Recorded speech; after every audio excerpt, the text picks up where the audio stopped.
Rakatha Yahweh, Rakatha Yahweh Shah, Rakatha Yahweh, Rakatha Yahweh Shah, Rakatha Yahweh, Rakatha Yahweh Shah. Call Halal Yahweh, Ba'ashem Yahweh Shah, Ba'ashem Raha Kadash. Double honors to our elders and apostles, the great millstone, and double honors to the men that taught our elders and apostles. And Shalom, you know, I'd like to give all praise, honor, and glory to Yahweh, Ba'ashem Yahweh Shah, Ba'ashem Raha Kadash. I just got this is your brother Yakar Abin with another lesson. You know, just getting on Esau. I mean, Esau, who we know is the so-called white man, has devised all of these plans that he believes that he is going to enact on the children of Israel as well as on the world. You know, he believes that he is going to get his new world order, you know, up and running, and that he's going to rule the world and extend his rulership.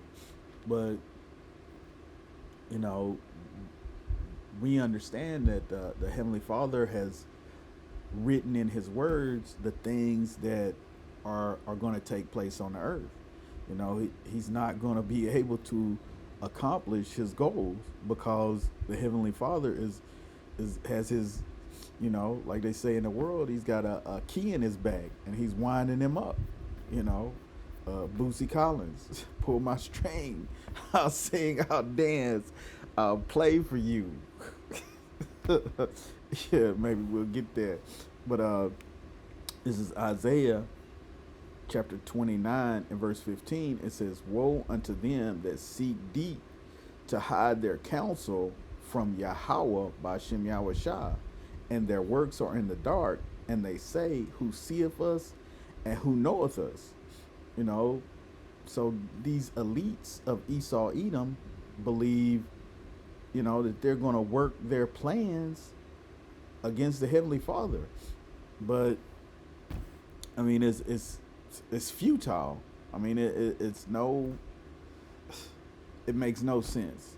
It says, surely your turning of things upside down shall be esteemed as the potter's clay. For shall the work say of him that made it, he made me not? Or shall the thing framed say of him that framed it, he had no understanding? So, I mean, these people, the Heavenly Father created them.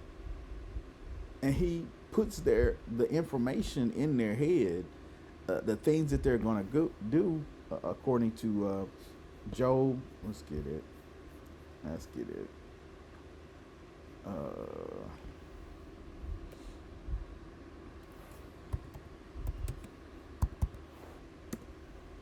this is Job 33, and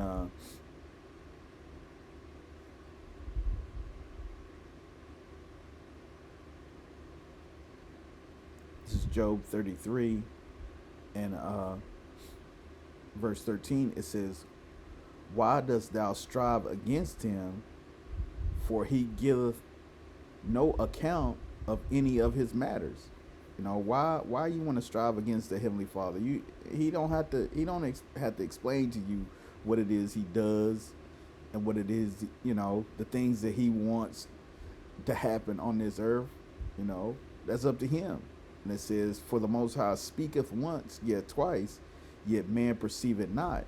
In a dream, in a vision of the night, when deep sleep falleth upon men, and the slumberings upon their bed, then he opened the ears of men and sealeth their instructions.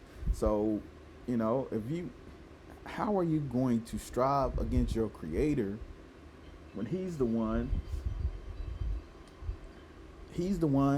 that's putting these thoughts in your head? You know, the Lord understands your plans because He's the one that gave you the plan. Like I said, let's get it. Oh, it's like, yeah.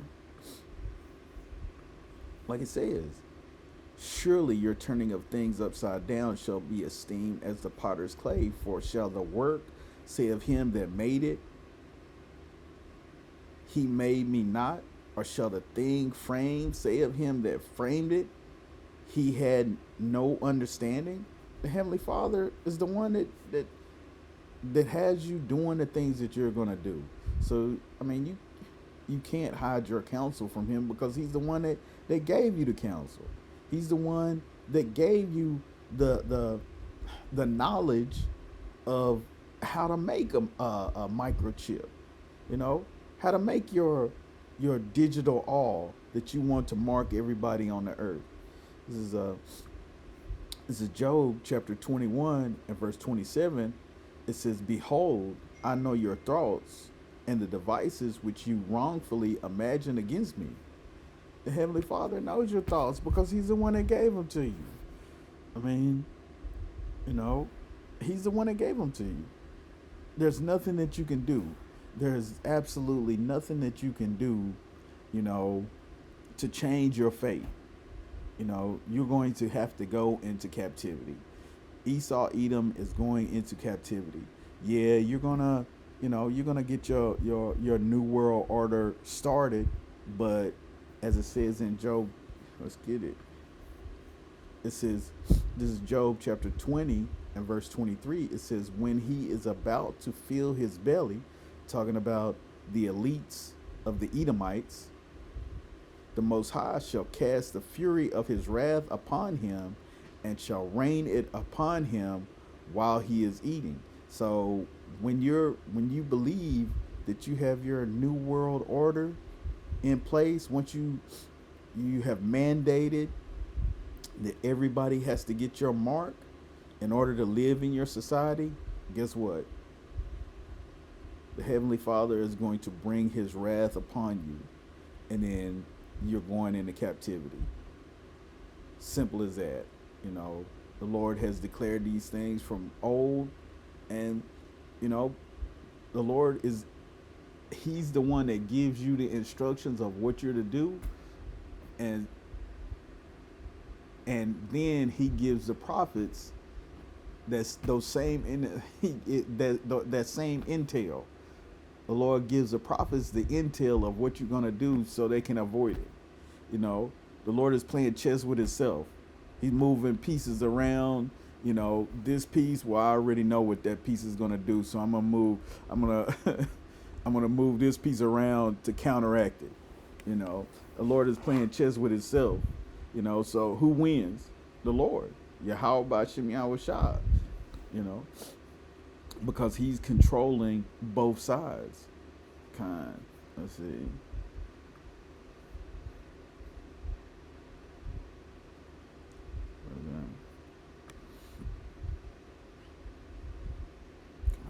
Slocky. What is that?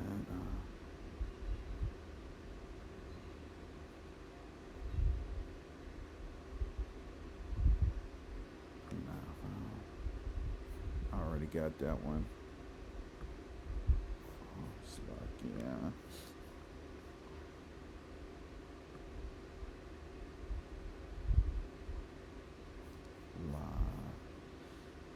I had pulled up a few precepts. Where is it? It must be Con. This is it. This is Job chapter 12 and verse 13. We're going to start at verse 13. It says, with Him, meaning the Heavenly Father, is wisdom and strength. He hath counsel and understanding. Behold, He breaketh down, and it cannot be built again. He shutteth up a man, and there can be no opening. Behold, He withholdeth the waters, and they dry up. Also, He sendeth them out, and they overturn the earth.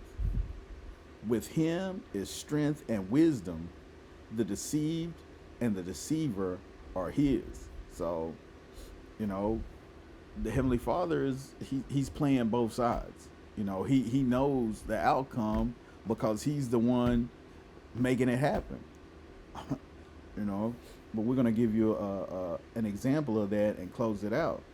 You know, this is Second Kings chapter 6 and verse 8. It says, "Then the king of Syria warred against Israel and took counsel with his servants, saying, in such and such a place shall be my camp.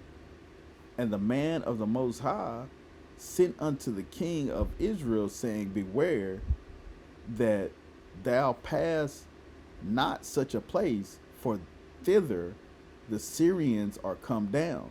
So the Heavenly Father put in the king's mind, this is where he's going to encamp. And then the Heavenly Father gave the prophet, the location. The Heavenly Father gave the prophet the location, so the prophet went to the king and told him the location of where he told the king of Syria to set up. It said, this is 2 Kings chapter 6 and verse 10. It says, "And the king of Israel sent to the place which the man of the Most High told him, and warned him of, and saved himself there, not once nor twice. Therefore the heart of the king of the Syrian was sore troubled for this thing.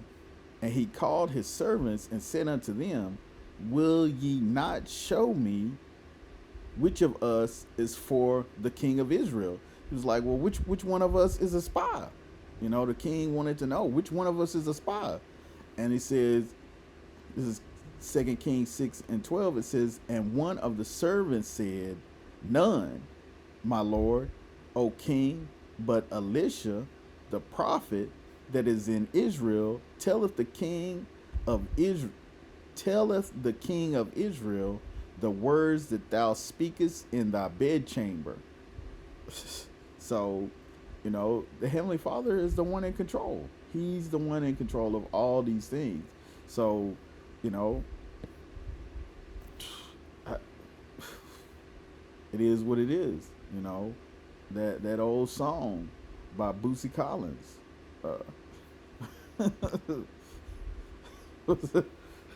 Nah, we're not gonna get that. We're not gonna get it. But yeah, I mean, the Heavenly Father is in control of all things, and He's the one that has set up Esau to be the wicked, and He's given him his plan. So, because Esau has labored for generations to set up his plan, but it's not going to take fruition. It's not going to. Well, he's going to get it started, but when he's about to fill his belly, the Most High is going to bring the wrath, and then he's going to go into captivity. With that being said, I'd like to give all praise, honor, and glory to Yahweh, Ba'ashem, Yahweh Shah, Ba'ashem, Raha Kadash. Double honors to our elders and apostles of Great Millstone. Peace and salutations to the hopeful elect. Hopefully this lesson was edifying to the hopeful elect, and you devils that believe that you're gonna destroy the Lord's children, it's not gonna happen. And all you mockers and scoffers that don't understand the Holy Scriptures and want to come against the prophets of Israel or the Israelites in general, death and destruction to you. Shalom.